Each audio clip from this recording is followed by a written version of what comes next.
In this lesson, you will place air terminals in a room that does not have a dropped ceiling.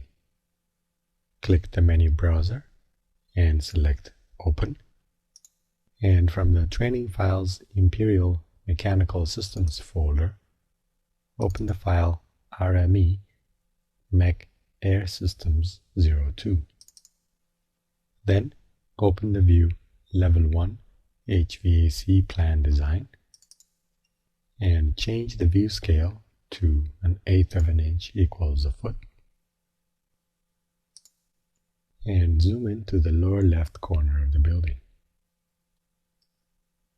Then, from the View tab's Windows panel, click Close Hidden, and then open the Schedule view, Space Airflow Schedule, and then go back to the View tab and click Tile Windows. Then make the floor plan active, and from the Home tab, click Air Terminal. Then click Change Element Type and select 24 by 24 8 neck and place the air terminal in the space as shown and click Modify. Then select the diffuser and go to its instance properties, and for offset enter 8 feet and change the flow to 360 CFM and click OK. With the diffuser still selected, click Copy and copy it down 20 feet. Then select both diffusers using the Control key and copy them both 14 feet to the right. Then click the Annotate tab, and from the Tag panel, click Tag by Category, and on the Options bar, clear Leader, and select each of the untagged diffusers, and press Escape. Next, let's create an embedded schedule.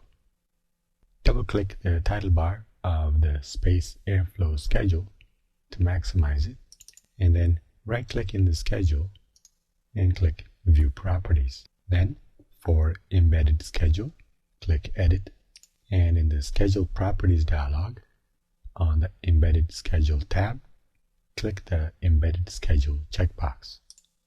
In the list of categories, with air terminals selected, click Embedded Schedule Properties. Then, under Available Fields, double-click System Type, Type Mark, and Flow. Then, on the Sorting and Grouping tab, for Sort By, select Mark, and click OK to close all dialogues. Next, let's modify an airflow value in the schedule. Tile the windows again.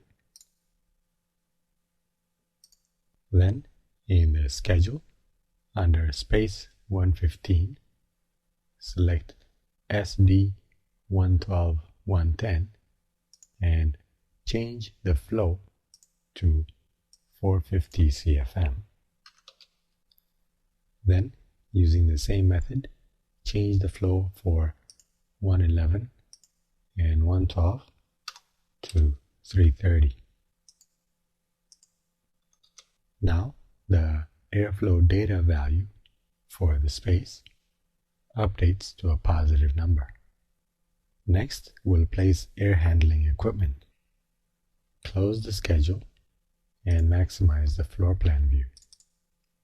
Then, select the zone 2 West Area T and go to its instance properties, and under Energy Analysis, verify that the calculated heating load value is 33,807 and the calculated cooling load value is 3.9 ton, which is approximately 1.5 times the heating load. Then click OK. Then click the Home tab, and from the Mechanical panel, click mechanical equipment. Then click the Change Element Type drop-down and select 4 tons. Then zoom to the double door for space 115. Then press the spacebar twice to change the rotation of the pump so that the supply faces the space and the return faces away from the space, and click to select an insertion point so that the supply is at the approximate center of the doorway.